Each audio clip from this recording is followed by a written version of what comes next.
Εντάξει, ωραίο το φαΐ σου.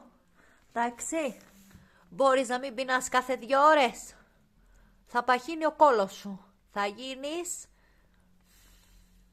Θα γίνεις μωρή, τι θα γίνεις, δεν μπορώ να σου κάνω και body shaming. Δεν μπορώ, δεν επιτρέπεται. Αλλά θα γίνεις κολαρού. Τον κόλο της Kim Kardashian θα φτιάξεις μωρή με τόσο φαΐ. Τον κόλο της Kim Kardashian θα κάνεις.